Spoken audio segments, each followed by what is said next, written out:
यह कहानी काल्पनिक या सच्ची घटना से प्रेरित भी हो सकती है। इसका उद्देश्य किसी भी प्रकार के अंधविश्वास या काला जादू का समर्थन करना बिल्कुल नहीं है। इस कहानी के माध्यम से हम किसी की आस्था को ठेस पहुंचाना नहीं चाहते। कृपया कहानी को केवल मनोरंजन के उद्देश्य से ही सुनें। कमजोर दिल वाले या बच्चे बूढ़े इसे ना सुनें।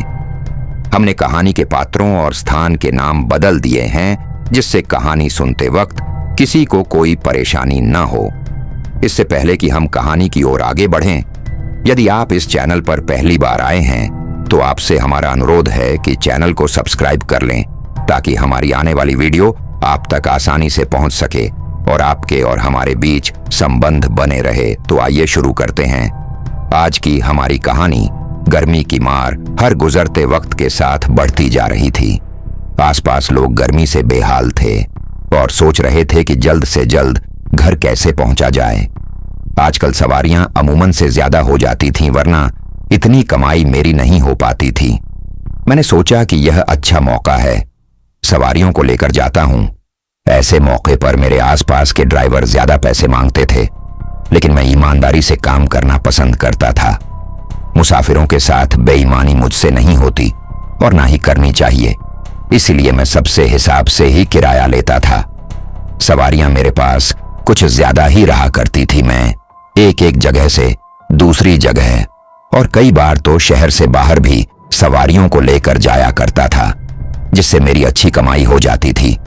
खुद भी मेरा गर्मी से बुरा हाल रहता था, लेकिन घर वालों के लिए पैसे कमाना ज्यादा जरूरी था, इसलिए मैं गर्मी बर्दाश्त कर रहा था। मैं सुबह से लेकर रात तक रिक्शा चलाया करता था और रात के वक्त मुझे हाईवे की तरफ जाना पड़ता था, जहां दोनों तरफ जंगल ही जंगल थे। हाईवे की तरफ जाना मेरा रोज का काम था। मैं दिन में भी जाता था और रात में भी। चाहे दोपहर में जाऊं या रात में, वहां हमेशा सन्नाटा छाया रहता था। कभी भी वहां इतने लोग नजर नहीं आते थे जितनी आमतौर पर अन्य हाईवे पर नजर आती है। हमेशा वहां पर खामोशी और सन्नाटा रहता था। कभी कभी तो मुझे भी वहां पर डर लगता, मगर घर चलाना जरूरी था, इसीलिए रिस्क लेना पड़ता था। मेरे पिताजी की तबीयत काफी ज्यादा खराब थी और मैंने कम उम्र में ही रिक्शा चलाना शुरू कर दिया था। इससे पहले पिताजी रिक्शा चलाया करते थे। मैंने उनसे रिक्शा चलाना सीखा था। रास्तों वगैरह के बारे में भी उन्होंने मुझे अच्छे से समझा रखा था। उनकी तबीयत इतनी खराब हो गई कि वह बिस्तर से ही लग गए। घर का खर्चा चलाना बहुत मुश्किल हो गया था। हम दो ही भाई थे, बहन कोई नहीं थी। घर में सबसे बड़े होने के नाते मैंने जिम्मेदारी संभाली और मां से कहा कि अब से मैं पढ़ने नहीं जाऊंगा, बल्कि घर का खर्चा निकालने के लिए रिक्शा चलाया करूंगा। पिताजी की दवाइयों पर ही अच्छे खासे पैसे लग जाते थे।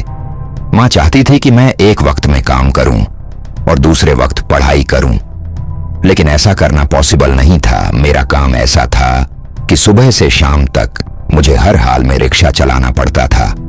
हालांकि मां चाहती थी कि वह भी कोई काम करें और मैं घर बैठकर पढ़ाई करूं, लेकिन मैं मां को ऐसा नहीं करने दे सकता था। एक तो मां की खुद की तबीयत भी ठीक नहीं रहती थी और दूसरा पिताजी की देख के लिए मां का घर पर रहना बेहद जरूरी था। मैं इतना बड़ा नहीं था कि पिताजी की अच्छे से देखभाल कर पाता। मेरा छोटा भाई अभी पढ़ाई कर रहा था, इसीलिए मैंने मां से कहा कि वह तो पढ़ रहा है ना, आप परेशान मत हो। जब हालात सुधरेंगे तो मैं भी पढ़ना शुरू कर दूंगा। मैंने मां को तसल्ली दी, जिस पर वह राजी हो गई। मैं रोजाना रिक्शा स्टैंड पर आता था और वहीं से रिक्शा लेकर पूरा दिन शहर में घूमता रहता। रिक्शा चलाता सवारियां मुझे अच्छी खासी मिल जाती थी, जिस वजह से गुजारा हो रहा था। सब लोग वहां पर मेरे पिताजी की वजह से ही मुझे जानते थे और मेरा ख्याल भी रखते थे, लेकिन कई लोग मुझसे जलते भी थे। बहुत से ऐसे ड्राइवर थे जो मुझे इस बात पर जलते थे कि मेरे पास ज्यादा सवारियां आती हैं। उन्हें लगता था कि मैं उनका रोजगार छीन रहा हूं। हालांकि यह असलियत नहीं थी, बल्कि उनकी सवारियां उन्हीं की वजह से दूर हो रही थीं। वह सवारियों से इतना ज्यादा पैसा मांगते थे कि कोई भी इतना पैसा नहीं दे पाता था। मैं तो हिसाबी ही किराया लेता था, तभी सवारियां मेरे साथ जाना पसंद करती थीं। ज्यादातर आम लोग होते थे जिन्हें ऑफिस वगैरह जाना होता था। मेरा काम अच्छा चलता था, हालांकि कुछ लोगों से मेरी बहुत ही कम बनती थी। वह लोग जो मेरे पिताजी को जानते थे वहीं मेरे साथ अच्छे से बर्ताव करते थे। खैर, मुझे तो अपने काम पर ध्यान देना था, कोई कुछ भी सोचे, मुझे इस बात से कोई लेना देना नहीं था। मैं तो रोजाना एक ही बात सोचता रहता था कि आज किस तरह ज्यादा से ज्यादा पैसे कमाए जा सके और ज्यादा से ज्यादा सवारियां ली जा सके। मेरे दिमाग में हर वक्त यही बात चलती रहती थी। शाम को जब मैं घर आता था तो सारी कमाई मां के हाथ में रख देता था, क्योंकि घर का खर्चा तो वही चलाती थी। वह बहुत सावधानी से खर्च संभालती थी, क्योंकि हमें हर हफ्ते दवाइयां लेनी पड़ती थीं जो बहुत महंगी आती थीं। र ने कहा था कि अगर उनका सही से ध्यान रखा जाए तो उनकी सेहत में फर्क पड़ सकता है और हो सकता है कि वह वापस चलना फिरना शुरू कर दे, लेकिन इसके आसार बहुत कम थे। मगर मैं और मां रोजाना दुआ करते कि वह जल्द से जल्द ठीक हो जाएं और अपने कदमों पर खड़े हो जाएं। मैं सोच रहा था कि कुछ टाइम बाद पैसे जमा करके पिताजी को एक अच्छे अस्पताल में लेकर जाऊं और अच्छे से डॉक्टर को दिख लूं। मैं जानता था इसमें काफी खर्चा होगा, लेकिन मुझे मेहनत करके इतने पैसे जरूर कमाने थे कि पिताजी को अच्छे डॉक्टर के पास ले जा सकूं। अचानक मेरे पिताजी की तबीयत बहुत ज्यादा खराब हो गई। रात के वक्त मां मेरे पास आई और कहने लगी कि उठ जा, तेरे पिताजी की तबीयत बहुत ज्यादा सीरियस है, उन्हें अभी अस्पताल ले जाना पड़ेगा। मैं फौरन से नींद से उठा। मैं थका हारा आया था और गहरी नींद सो रहा था, लेकिन मां के अचानक उठाने पर मैं डर गया। पिताजी के पास आया तो देखा कि उनकी हालत बहुत गंभीर हो रही थी, यहां तक कि वह बोल भी नहीं पा रहे थे। मैंने तुरंत रिक्शा निकालने का सोचा, लेकिन मेरा रिक्शा तो यहां नहीं था, बल्कि रिक्शा स्टैंड पर खड़ा था। मैंने मां से कहा, आप रुको, मैं 5 मिनट में रिक्शा लेकर आता हूं। मैं भागा। रात को अंधेरे में रिक्शा स्टैंड पर गया और जाकर रिक्शा लेकर आया। पिताजी को हमने रिक्शे में लिटाया और अस्पताल को रवाना हो गए। अब वहां डॉक्टर ने बताया कि उनकी सर्जरी करनी पड़ेगी। उनकी की हालत बहुत खराब हो गई है और इसके लिए अच्छे खासे पैसे लगने वाले थे। मैं परेशान हो गया। कुछ दिन पहले ही सोचा था कि अच्छे डॉक्टर के पास पिताजी को लेकर जाऊंगा और उसके लिए पैसे कमा लूंगा, लेकिन अब यह मुसीबत आ गई थी। अब मैं क्या करता, यह सोच सोच कर परेशान हो रहा था। अगले 3 दिन तक मैं इसी परेशानी का शिकार रहा। फिर मैंने सोचा, मोहल्ले वालों और रिश्तेदारों से मदद मांगता हूं। मैं सबके पास गया और कहा कि मुझे इलाज के लिए कुछ पैसे चाहिए, पिताजी का इलाज करवाना है, कुछ मेरी मदद कर दें। लेकिन कोई भी मेरी मदद के लिए आगे नहीं आया। किसी के पास भी इतने पैसे नहीं थे। मैंने सबसे कहा कि मुझे थोड़े थोड़े दे दो, मैं लौटा दूंगा, लेकिन कोई भी मुझ पर भरोसा करने के लिए या मेरी मदद करने के लिए तैयार नहीं था। उधर मां मुझसे कहती कि पैसों का इंतजाम हुआ या नहीं, क्योंकि पिताजी की हालत दिन बदन खराब हो रही थी। कुछ वक्त तक की ही दवा थी। ऊपर से डॉक्टर ने कहा था कि जल्द सर्जरी करनी पड़ेगी, वरना उनकी जान को खतरा हो सकता है। मैं सबके सामने हाथ फैलाकर देख चुका था। अब आखिर कहां से पैसे लाता। एक दिन मैं रिक्शा स्टैंड पर खड़ा यही सब सोच रहा था कि तभी मेरा एक साथी ड्राइवर मेरे पास आया और बोला, तुम अपने पिताजी के इलाज के लिए परेशान हो ना? मैं जानता हूं, मैं तुम्हें एक आदमी का पता देता हूं, उसके पास जाकर तुम कर्जा मांगना, वह तुम्हें कर्जा दे देगा। उसकी बात सुनकर मैं खुश हो गया कि चलो कोई तो है जो कर्जा देने को तैयार है। मैंने सोचा घर जाकर मां से इस बारे में बात करूंगा ताकि उनसे सलाह लेकर उस आदमी के पास जाऊं। अगले दिन मां से बात करके उस आदमी के पास गया, लेकिन उसने मुझसे कहा कि इस पर भारी ब्याज देना होगा। सुनते ही मैंने मना कर दिया, क्योंकि मैं ऐसा कुछ नहीं करना चाहता था जिससे मैं वह भारी ब्याज चुका सकूं। मेरा साथी ड्राइवर कहने लगा, ऐसे तो कोई भी तुम्हें पैसा नहीं देगा, आजकल सब ऐसे ही देते हैं। लेकिन मैंने उसे मना कर दिया और कहा, भगवान कोई ना कोई रास्ता निकालेगा। कुछ ही दिन गुजरे थे कि एक दिन मैं रिक्शा स्टैंड पर खड़ा सवारी का इंतजार कर रहा था। धूप बहुत तेज थी, गर्मी की मार हद से ज्यादा बढ़ रही थी। तभी एक औरत आई और इधर उधर देखने लगी वह आसपास के ऑटो ड्राइवरों के पास गई बात करके किसी और के पास चली जाती। मुझे समझ आया कि शायद रिक्शे वाले ज्यादा पैसे मांग रहे थे, इसलिए वह किसी के पास नहीं ठहर रही थी। बाद में मुझे अपने साथी ड्राइवर से पता चला कि वह तो सबसे मेरे बारे में ही पूछ रही थी। जब किसी ने उसे बताया कि मैं यहां खड़ा हूं तो वह खुशी खुशी मेरे रिक्शे की तरफ आ गई। मैं हैरान हुआ कि वह मेरे बारे में कैसे जानती है। शायद किसी सवारी ने उसे बताया हो जो मेरे रिक्शे में रोज बैठता हो। मैंने सोचा अगर यह औरत रोजाना मेरे रिक्शे में बैठेगी तो मेरे लिए ही फायदा होगा। इसी हक से मैं खुश हो गया। जब वह औरत मेरे ऑटो के पास आई तो उसने मुझसे कुछ भी नहीं कहा, चुपचाप रिक्शे पर बैठ गई। न जाने यह औरत कौन थी जो मेरे रिक्शे में यूं आकर बैठ गई। उसने यह भी नहीं बताया था कि कहां जाना है, बस चुपचाप बैठी रही और इशारा किया कि चलो। मैं एक्सीलेटर दबाकर आगे की तरफ बढ़ा, लेकिन बार बार पीछे मुड़कर देखता कि शायद वह मुझे इशारा करेगी या बताएगी कि किस तरफ जाना है। पर वह अजीब सी महसूस हो रही थी, जैसे कहीं खोई हुई हो, शायद वह गूंगी हो। यह सोचकर मैं चुपचाप चलता रहा। सड़क सीधी थी और मैं जानता था कि यह सड़क हाईवे की तरफ जाती है। अगर मैं यूं ही चलता रहा तो शहर से बाहर निकल जाता। वहां से बाहर ले जाकर आखिर उसे कहां छोड़ता, और इतनी दूर ले जाने के बाद अगर वह किराया ना दे तो मेरा नुकसान हो जाता। वैसे भी पेट्रोल महंगा था। मैं बार बार उस औरत की तरफ नजरें मारता। उसे डर लग रहा था, फिर भी चुपचाप अपने रिक्शे पर बिठा लिया। क्या तुम मुझे पानी ला दोगे? इतनी देर में उसने पहली बार कुछ बोला था। फिर उसने अपने बैग से पैसे निकालकर मुझे दिए और कहा कि पानी ला दो। शुक्र है उसके पास पैसे तो हैं। मुझे दिल ही दिल में तसल्ली हुई कि यानी वह मेरा किराया भी दे देगी।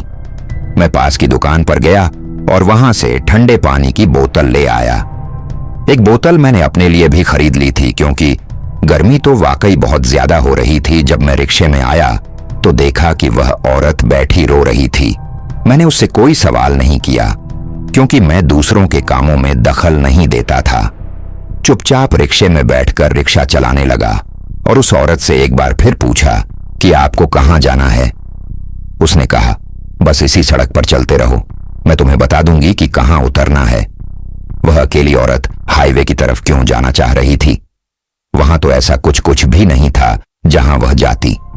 जब मैंने यही सवाल उससे किया तो उसने कहा, अपने काम से काम रखो, मैं तुम्हें इसका अच्छा किराया दूंगी। मैं चुपचाप चलने लगा। काफी लंबा सफर था। 2 घंटे बाद मैं हाईवे के बीच में पहुंच चुका था। इस दौरान उस औरत ने एक बार भी मुझे वहां नहीं टोका था। जैसे ही मैं बीच हाईवे में पहुंचा, मुझे कुछ अजीब लगा। मैंने उससे पूछा, कहां पर उतरना है? हाईवे आज है, लेकिन वह जवाब नहीं दे रही थी।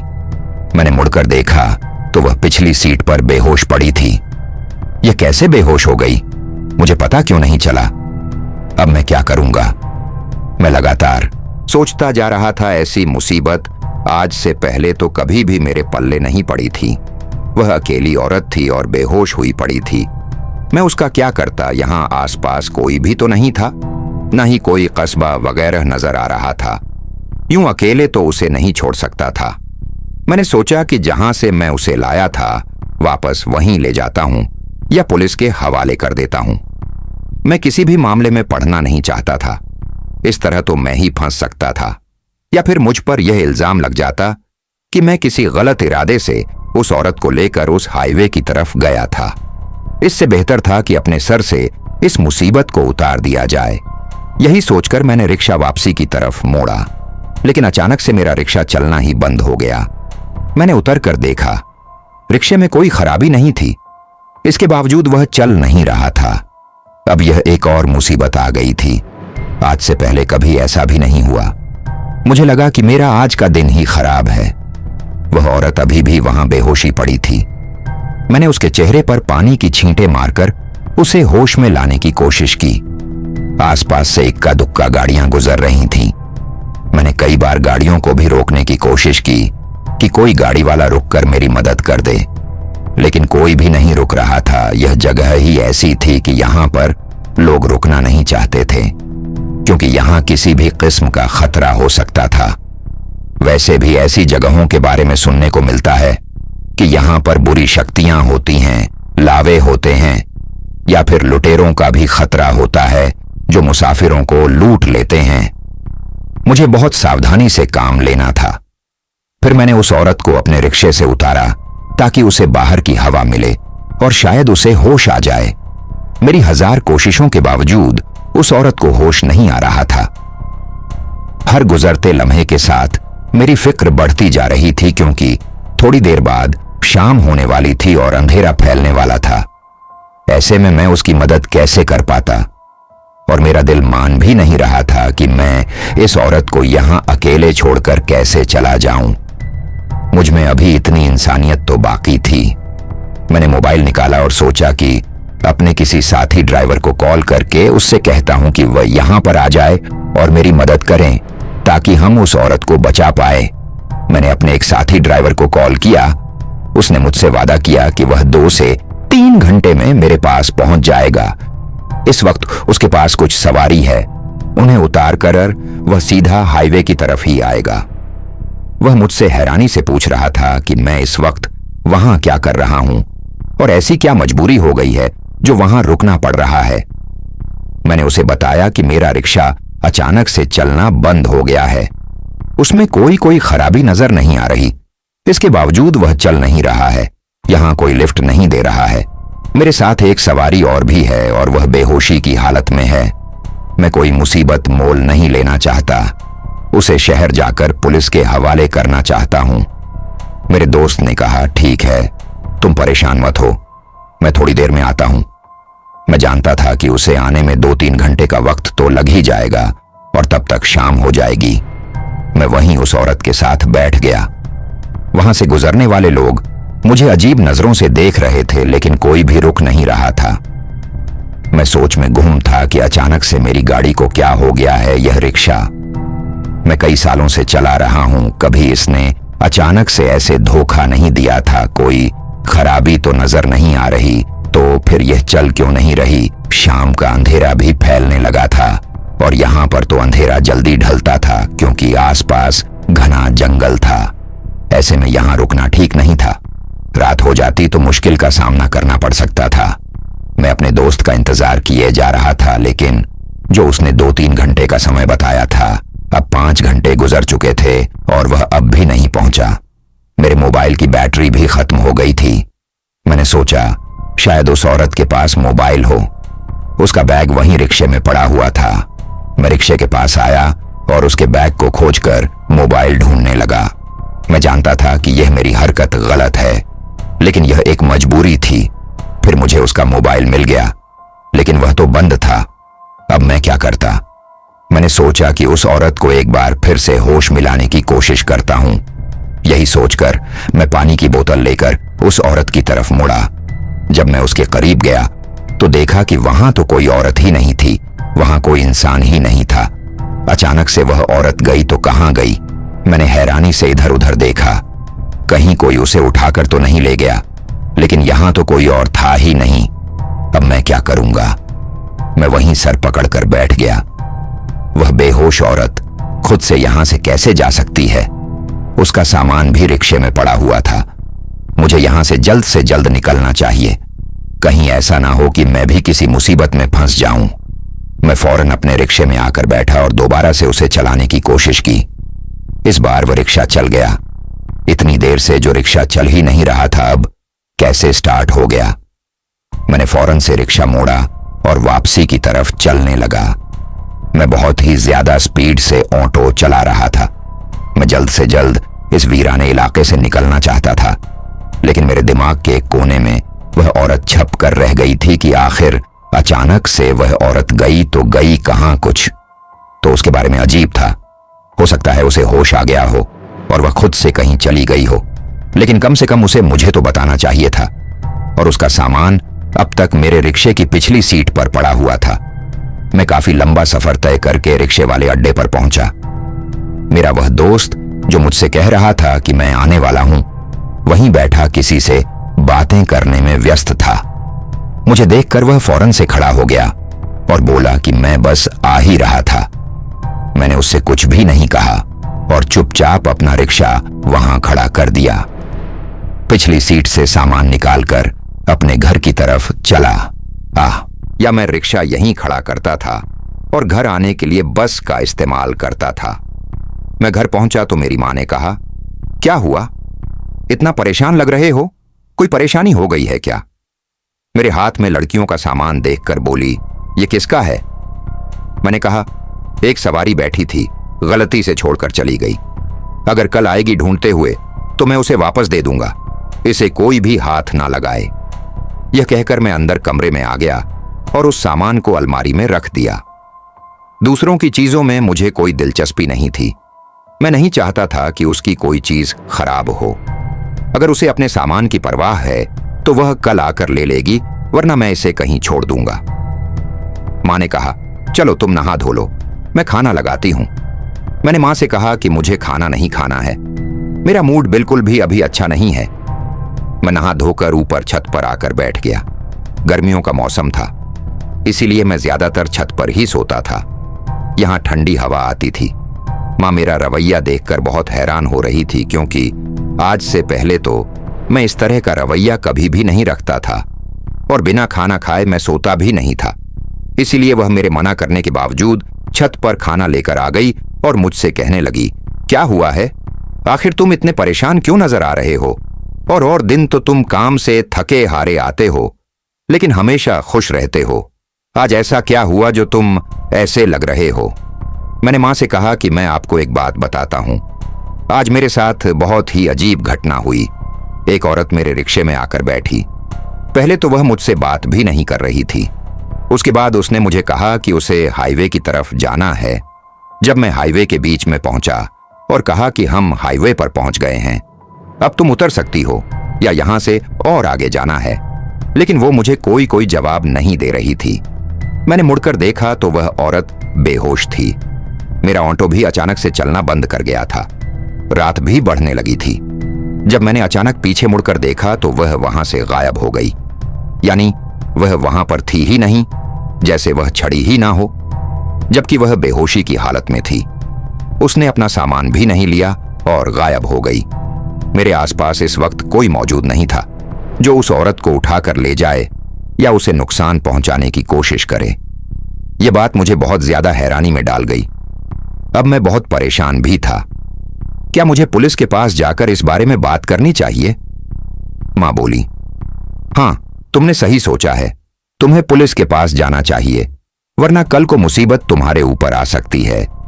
बहुत से लोगों ने उस अकेली औरत को तुम्हारे रिक्शे में बैठे देखा होगा और उसका सामान भी उठाकर तुम यहां ले आए हो। ऐसा करो कि पहली तुरंत पुलिस के पास जाओ और उसका सामान भी पुलिस के हवाले कर दो। इस तरह से तुम किसी भी मुसीबत में फंसने से बच जाओगे और अगर वह औरत किसी मुसीबत में हुई तो उसे भी बचा पाओगे। मां ने बिल्कुल सही कहा था। मैं तुरंत ही अपना खाना छोड़कर उठा और नीचे की तरफ आया। पीछे से मां ने मुझसे कहा, पहले खाना तो खा लो, इस तरह तुम परेशानी में फंस जाओगे, कोई हल नहीं निकलेगा। लेकिन मैंने मां से कहा कि मैं वापस आकर खाना खा लूंगा, अभी मेरा जाना जरूरी है। अलमारी से सामान निकाला और अपने छोटे भाई के साथ पुलिस स्टेशन की तरफ रवाना हो गया। मैंने वहां के इंस्पेक्टर को सारी बात बताई और कहा कि दोपहर के वक्त औरत बैठी थी और शाम के वक्त वह गायब हो गई। उसका सामान भी मेरे रिक्शे में ही रखा हुआ था। मैंने सोचा कि आपके पास आकर इस बारे में बात कर लूं, कहीं उस औरत को कोई नुकसान ना हो और मैं भी किसी मुसीबत में ना फंस जाऊं। इंस्पेक्टर ने कहा, तुमने बिल्कुल ठीक किया है, हम हाईवे पर जाकर अभी पूछताछ करते हैं और उस औरत को ढूंढने की कोशिश करते हैं। हो सकता है कि वह वहीं पर मौजूद हो और हमें मिल जाए। फिर उन्होंने उसका सामान खोलकर देखा तो उनकी और हमारी आंखें हैरानी से चौंक उठीं। उसके अंदर से अजीबोगरीब चीजें निकली थीं, गहरे रंग के कपड़े, अजीब पत्थर और कुछ बाल। यह सब क्या है? इंस्पेक्टर हैरान हुआ। मैंने कहा, मैं नहीं जानता, यह उसी का सामान है। हम सब हैरान हो रहे थे कि यह कैसा सामान रखा हुआ है। आमतौर पर तो औरतें अपने बैग में मेकअप का सामान और दूसरी चीजें रखा करती हैं, मगर इस औरत ने तो अजीब चीजें रखी हुई थीं। यकीनन उसके अंदर कोई ना कोई अजीब बात तो है। मैं अपने भाई के साथ घर वापस आ गया और मां को बताया कि मैं उसका सामान पुलिस वालों को देकर आ गया हूं। ऊपर आकर मैं अपने बिस्तर पर लेटा और सोने की कोशिश करने लगा, लेकिन मुझे नींद नहीं आ रही थी। कई बार करवट बदलने के बाद भी जब मुझे नींद नहीं आई तो मैं झुंझला कर बैठ गया। तभी मुझे अपनी छत के कोने से किसी के बातें करने की आवाज आई। इस टाइम छत पर कौन हो सकता है जो बातें कर रहा है? किसी लड़की की आवाज थी और मेरे घर में तो कोई लड़की थी ही नहीं। मैं फट से छत के उस कोने पर गया तो यह देखकर मैं हैरान रह गया कि जो औरत मेरे रिक्शे में बैठी थी वही औरत वहां बैठे खुद से बातें कर रही थी। उसे देखकर मेरी चीख निकल गई। मैंने उनसे कहा, तुम यहां क्या कर रही हो? तुम तो वहां बेहोश हो गई थी और अचानक से गायब हो गई थी। आखिर तुम मेरे घर तक कैसे पहुंची? तो वह दबी हुई आवाज में कहने लगी, तुम मुझे वहां छोड़कर क्यों आ गए? तुम्हें यूं अकेले मुझे छोड़कर नहीं आना चाहिए था। मुझे तो लगा कि तुम एक अच्छे इंसान हो जो मेरी हिफाजत करोगे। मैंने उस औरत से कहा, मैं तुम्हारी हिफाजत के लिए ही इतनी देर तक वहां रुका था, लेकिन तुम अचानक से गायब हो गई, इसलिए मैं पुलिस के पास चला गया। तभी वह जोर जोर से हंसकर कहने लगी, पुलिस मुझे कभी नहीं ढूंढ सकती है और तुम्हें वहां से भागना नहीं चाहिए था। तुमने यह भी नहीं सोचा कि अगर कोई मुझे नुकसान पहुंचा देगा तो क्या होगा? मैंने उस औरत से कहा, मैंने यह सब सोचा था और इसीलिए तुम्हारे साथ रुका रहा। अब तुम मुझे बताओ कि तुम कहां चली गई थी और ऐसे अचानक बेहोश क्यों हो गई थी? वह तो मुझे समझ आता है, शायद तुम गर्मी की वजह से बेहोश हो गई होगी, लेकिन जब मैंने तुम्हें वहां बिठाया था तो तुम बेहोशी की हालत में ही कहां गायब हो गई? क्या तुम्हें किसी ने वहां से खुद उठाया था या तुम खुद गई थी? वह औरत हंसकर कहने लगी, मैं खुद गई थी। किसी के अंदर इतनी हिम्मत नहीं है कि मुझे वहां से लेकर जा सके। मेरा मकसद तुम्हें परेशान करना हरगिज नहीं था। अब तुम जाकर सो जाओ। मुझे कल दोबारा हाईवे पर जाना है और तुम ही मुझे वहां लेकर जाओगे। तभी मैंने उससे कहा, मैं तुम्हें वहां हरगिज नहीं लेकर जाऊंगा और मेरे घर में दाखिल होने की हिम्मत कैसे की तुमने? अब जाओ यहां से। तभी मैंने उसकी आंखों में चिंगारियां देखी जो लग रहा था जैसे वह अपनी आंखों से आग के शोले उगल रही है। यह मंजर देखकर मैं तुरंत पीछे हट गया और फौरन से अपने बिस्तर में जाकर लेट गया। बार बार आंखें बंद करता तो उसी औरत का चेहरा मेरी नजरों के सामने आ जाता था। जब तक मैं नींद में नहीं चला गया वो वहीं बैठी रही। सुबह जब मेरी आंख खुली तो मुझे रात की घटना याद आई। मैंने इधर उधर पूरी छत पर निगाह दौड़ाई, लेकिन वह औरत कहीं पर भी नहीं थी। शायद वह मेरा सपना हो या फिर वहम। मैं नीचे आया तो मां ने मुझसे कहा, क्या हुआ? तुम रात के वक्त चिल्ला रहे थे, तुम्हारी आवाज नीचे तक आई थी। मैंने मां से कहा, कुछ नहीं, बस नींद में शायद कोई बुरा ख्वाब देख लिया था। मां बोली, अब तक तुम इस बात को अपने दिमाग में सवार किए बैठे हो। चलो नाश्ता करो, अभी तुम्हें काम पर भी जाना है। तभी अचानक मुझे क्या सूझा। मैंने उनसे कहा कि नहीं, मैं काम पर आज नहीं जाऊंगा। मुझे याद आया कि आज फिर मुझे हाईवे पर उस औरत को लेकर जाना है। मैंने कहा, मैं आज बिल्कुल नहीं जाऊंगा, मेरी तबीयत ठीक नहीं है। कल की घटना ने मुझ पर आज भी बुरा असर छोड़ा है। मां कहने लगी, ठीक है, वैसे भी गर्मी बहुत है, एक दिन ना जाओ तो कुछ नहीं होगा। फिर मैं नाश्ता करके अपने कमरे में चला आया।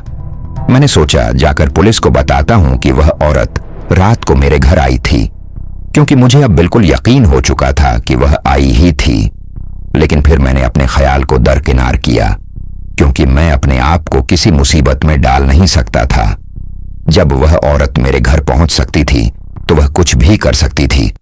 अब पुलिस खुद ही उससे निपट सकती थी। अभी मैं बैठा बैठा यही सब सोच रहा था कि तभी घर के दरवाजे में किसी की दस्तक हुई। इस वक्त आखिर कौन हो सकता है?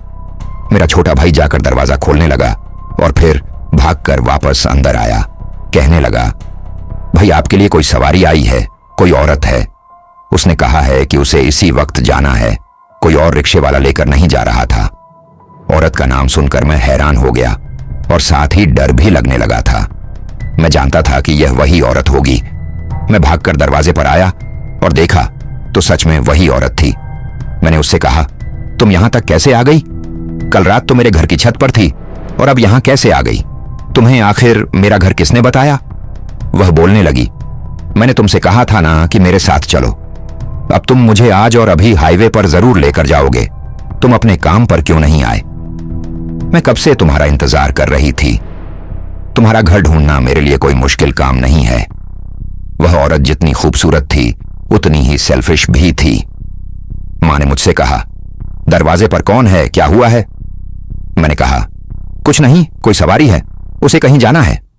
मां बोली, ठीक है, लेकिन आज तो तुम काम पर नहीं जा रहे, न मना कर दो, कोई और ले जाएगा। लेकिन मैं मां से क्या कहता। मैंने कहा, नहीं, मैं चला जाऊंगा, कोई दिक्कत नहीं है। कहकर मैंने अपने रिक्शे की चाबी ली और उस औरत के साथ रिक्शा स्टैंड की तरफ जाने लगा। रास्ते में उस औरत ने मुझसे एक शब्द तक नहीं बोला और मैं भी चुपचाप चलता रहा।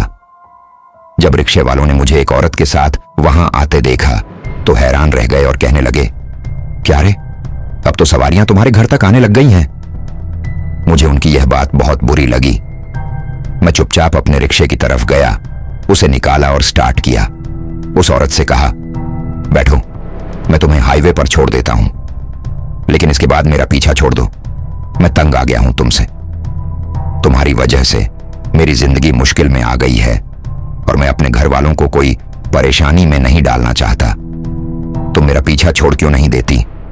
और भी तो रिक्शे वाले हैं, तुम उनके साथ क्यों नहीं चली जाती?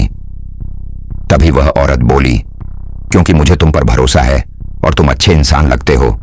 मैं तुम्हारी मदद करना चाहती हूं। अब तुम। मैंने उससे कहा, मुझे किसी की मदद की जरूरत नहीं है और तुम मेरी मदद कैसे करोगी सिवाय मुझे परेशान करने के? तुम हमेशा यही किए जा रहे हो। कल भी तुमने मुझे इतनी बड़ी मुसीबत में डाल दिया था। अगर कोई गलत समझ लेता तो तुम अकेली औरत हो। तुम्हें इस बात से डर नहीं लगता कि हाईवे पर इतने घंटे किसी अकेले मर्द के साथ रहना? वह औरत हंसने लगी और कहने लगी, कोई मेरा कुछ नहीं बिगाड़ सकता। अब तुम रहे हो या नहीं? उसकी आवाज फिर से वैसे ही हो गई। मैं चुपचाप हाईवे की तरफ चलने लगा। मेरा बिल्कुल मन नहीं था रिक्शा चलाने का, लेकिन फिर भी मजबूरी में चला रहा था। मैंने सोचा कि जल्दी से पहुंचा आता हूं, इसलिए मैंने स्पीड तेज कर दी और रास्ता जल्द ही तय हो गया। हाईवे के बीच में पहुंचकर मैंने उस औरत से कहा, यहां कहां जाना है? वह बोली, यहीं रुक जाओ। मुझे वहां रोककर वह उतरी और कहने लगी, मैं जंगल की तरफ जा रही हूं, तुम यहीं रुके रहना, मैं थोड़ी देर में वापस आ जाऊंगी। लौटकर तुम्हें कल का किराया भी दे दूंगी। किराया तो छोड़ो, मुझे वहां एक सेकंड भी रुकना मुश्किल लग रहा था। मैंने सोचा जैसे ही यह जंगल में घुसेगी मैं तुरंत यहां से वापस लौट जाऊंगा। मैंने ऑटो स्टार्ट करना चाहा, लेकिन वह चल ही नहीं रहा था। उसमें कोई खराबी नहीं थी और कल की तरह ही वह रुका रहा। अब मैं सच में मुसीबत में पड़ गया था। यह औरत नहीं बल्कि एक मुसीबत थी और यह इतने घने जंगल में अकेली करने क्या जा रही थी। मैंने सोचा चलो मैं उसका पीछा करके देखता हूं ताकि उसकी असलियत पता चल सके। इसीलिए मैंने हिम्मत की और उतरकर उस औरत का पीछा करना शुरू कर दिया। जैसे ही मैं जंगल में दाखिल हुआ मैंने देखा कि वह औरत अब सुर्ख लाल लिबास में थी। अचानक से उसने अपने कपड़े कैसे बदल लिए। मैंने उसका पीछा करना शुरू किया। वह चलती जा रही थी। शायद उसे महसूस हो गया था कि उसके पीछे कोई आ रहा है, इसलिए उसने मुड़कर इधर उधर देखा, मगर मैं एक पत्थर के पीछे छुप गया था। अब मैं बहुत ही ध्यान से कदम बढ़ा रहा था। अचानक वह जंगल के बीचों बीच जाकर रुक गई। इतने घने जंगल में वह करने क्या जा रही है? वह उस जगह पर रुकी और एक गड्ढा खोदने लगी। जब गड्ढा बहुत ज्यादा गहरा हो गया तो वह चुपचाप उसके अंदर लेट गई और जोर जोर से अजीब भाषा में कुछ पढ़ने लगी। थोड़ी देर में उसके इर्द गिर्द बहुत से लोग जमा हो गए और सब एक ही जगह घूमते हुए कुछ अजीब भाषा में एक साथ बोल रहे थे। यह सब क्या हो रहा है? मुझे लगा शायद वह जादू टोना कर रही होगी। मैं पत्थर के पीछे से निकला और उन लोगों के बीच में आकर खड़ा हो गया। जैसे ही मैं उन लोगों के बीच में आया सब खामोश हो गए, बिल्कुल शांत। तभी उस औरत ने खड़े होकर मुझसे पूछा, तुम यहां क्यों आ गए हो?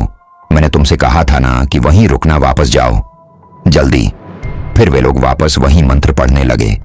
मैं डरते हुए उल्टे पांव भागा और ऑटो के पास आ गया। मैंने कोशिश की कि रिक्शा स्टार्ट करूं और यहां से निकलूं, लेकिन मेरे हाथ पांव कांप रहे थे। रिक्शा पहले की तरह फिर से न जाने क्यों बंद पड़ी थी। फिर मैंने सोचा रिक्शा यहीं छोड़कर पैदल निकलता हूं। हालांकि पैदल चलने में मुझे पूरा दिन लग जाता, लेकिन मैं और कुछ नहीं कर सकता था। या यह हो सकता था कि रास्ते में कोई मुझे लिफ्ट दे दे। अभी मैं यह सब सोच ही रहा था कि तभी अचानक से वह औरत वहां आ गई। अब की बार उसने अलग पोशाक पहना हुआ था। मुझसे कहने लगी, चलो हमें अब वापस जाना है। मैंने उससे कहा, देखो मैं तुम्हारी हरकतों से बहुत परेशान हूं और डरा हुआ भी हूं। मैं तुम्हारे साथ नहीं जाना चाहता।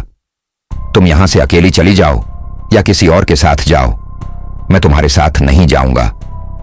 वह औरत बोली, अगर मुझे रिक्शे में नहीं बिठाओगे तो तुम्हारा रिक्शा नहीं चलेगा और यहां पर कोई तुम्हारी मदद करने के लिए भी नहीं है, इसलिए अच्छा होगा कि तुम मुझे रिक्शे में बिठा लो।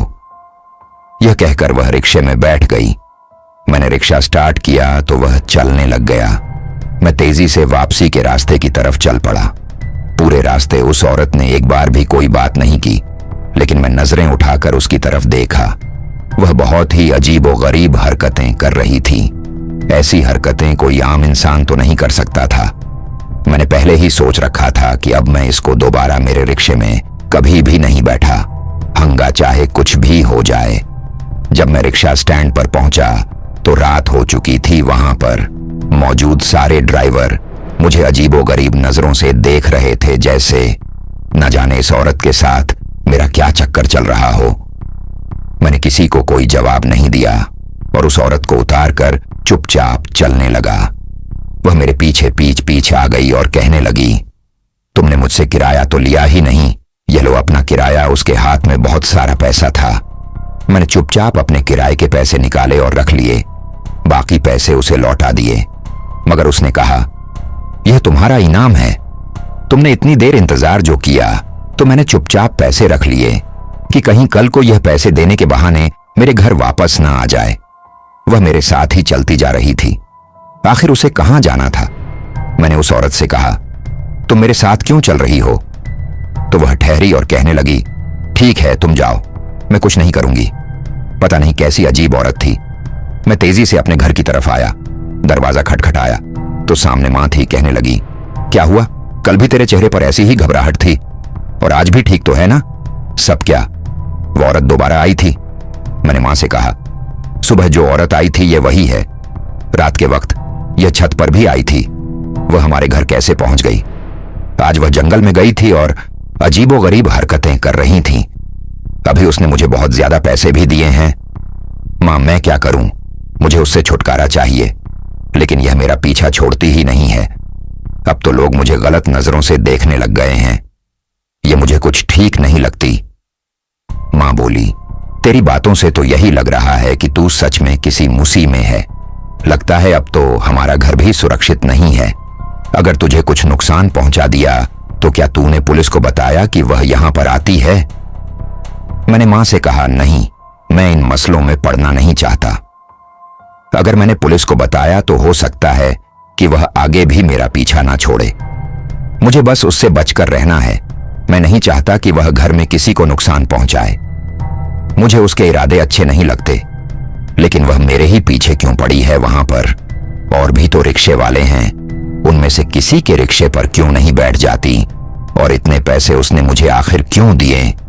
मैंने पैसे निकालकर मां के हाथ में थमा दिए। इतने पैसे देखकर वह भी हैरान रह गई। वह कोई 7,000, 800, 1,000 थे एक दिन की सवारी को। उसने इतने पैसे किस लिए दिए थे? मैंने मां से कहा। मैं इतने पैसे उससे लेना नहीं चाहता था, लेकिन फिर भी लेना पड़ा। कहीं कल को यह दोबारा पैसे देने के बहाने वापस ना आ जाए। मां बोली, तुमने ठीक किया, ये पैसे हमारे किसी काम आ जाएंगे। अच्छा देख, तू अब इस बात का जिक्र किसी से मत करना, वरना आसपास के लोग दहशत में आ जाएंगे और वह हमें मजबूर करेंगे कि हम यहां से निकल जाएं और हम यह मोहल्ला छोड़कर कहीं भी नहीं जा सकते। तू समझ रहा है ना? मैंने मां से कहा, ठीक है मां, मैं इस बारे में किसी को भी नहीं बताऊंगा। मैंने अपने सारे दोस्तों से भी यह बात छुपा ली थी। मैं उसकी वजह से अपने काम को रोक नहीं सकता था, इसीलिए न चाहते हुए भी मुझे रिक्शा स्टैंड पर आकर रिक्शा चलाना पड़ता। मैं बहुत खुश हुआ कि अब वह नजर नहीं आती, ना ही मेरे रिक्शे में बैठती है।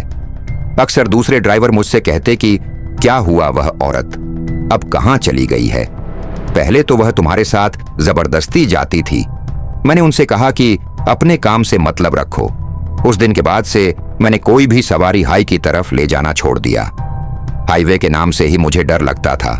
मैं वहां हरगिज नहीं जाना चाहता था। तकरीबन 1 हफ्ता गुजर गया था। एक रोज काफी तेज बारिश हो रही थी। मैंने सोचा कि जल्दी से घर चला जाता हूं। इस गर्मी में जब बारिश हुई तो गर्मी की मार से कुछ राहत मिली। हम सब खुश थे कि बारिश हो रही है, लेकिन ऐसे मौसम में रिक्शा चलाना काफी मुश्किल हो जाता था। इसीलिए मैंने सोचा कि मैं घर की तरफ चला जाता हूं। अभी मैं यही सोच रहा था कि उसी वक्त बारिश में भीगती हुई एक औरत मेरे रिक्शे में आकर बैठ गई। जूं ही मैंने उसका चेहरा देखा, मेरे हलक से चीख निकल गई। मैंने उससे कहा कि फौरन मेरे रिक्शे से उतर जाओ, तुम मेरा पीछा क्यों नहीं छोड़ती? क्योंकि यह तो वही औरत थी। मगर उसने मुझसे कहा कि उसे हाईवे की तरफ जाना है और अब कोई बहाना नहीं बनाना। उसके मजबूर करने पर आखिर मैं क्या करता? मेरे शरीर के रगों में अब तो खून के साथ खौफ भी दौड़ रहा था। आखिर फिर मैं उसे हाईवे की तरफ ले गया। उसने कहा कि यह आज तुम्हारी आखिरी सवारी होगी, इसके बाद मैं तुम्हें कभी परेशान नहीं करूंगी। आखिर वह कहना क्या चाहती थी? पता नहीं मैंने उसकी बात पर यकीन कैसे कर लिया। हाईवे के बीचों बीच पहुंचकर मैंने रिक्शा रोका और उससे कहा कि तुम्हारी मंजिल आ गई है, उतर जाओ और मेहरबानी करके अब मेरा पीछा छोड़ दो। मैं तंग आ गया हूं। वह औरत वहां से उतरी। उसने मुझे अच्छे खासे पैसे दिए और कहने लगी कि तुम जानना चाहते थे ना कि मैं कौन हूं। दरअसल मैं तुम्हारी तरह इंसान नहीं हूं। इंसान नहीं हो मतलब वही जो तुम इसके बाद सोचने वाले हो। उसकी यह बात सुनकर जैसे मुझे लकवा मार गया हो। मुझे अब उससे बेतहाशा डर लगने लगा। तभी वह कहने लगी, मैं तुम्हारी मदद करना चाहती थी। उस दिन बेहोशी की हालत में तुमने मुझे संभाले रखा और मेरे लिए परेशानी भी उठाई। इसके लिए मैं तुम्हारी शुक्रगुजार हूं, लेकिन मेरा यहां आना बहुत जरूरी था। आज के बाद मैं तुम्हें कभी भी नजर नहीं आऊंगी और ना ही मैं परेशान करूंगी। ये लो, पैसे अपने पास रख लो। मैं जानती हूं कि तुम्हारे घर के हालात अच्छे नहीं हैं। अगर दोबारा कभी मदद की जरूरत पड़ी तो इसी जगह पर आकर रुक जाना। मैं तुम्हारी मदद करने के लिए आ जाऊंगी।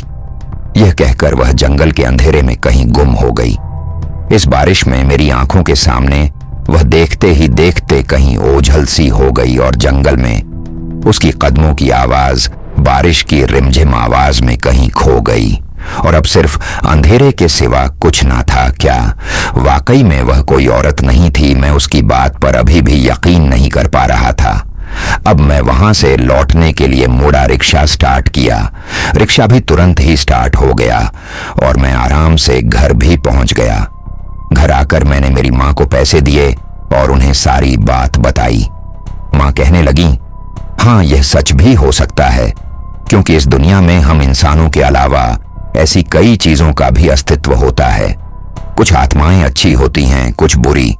वह बात अलग है कि हम में से कुछ लोग इन चीजों को मानते हैं और कुछ इन्हें बस एक कहानी समझकर नकार देते हैं। खैर, उसने दोबारा मिलने का वादा तो किया था, मगर आज तक वह मुझे उस दिन के बाद कभी दिखाई नहीं दी और अब मैंने अपने ऑटो को भाड़े पर दे दिया है।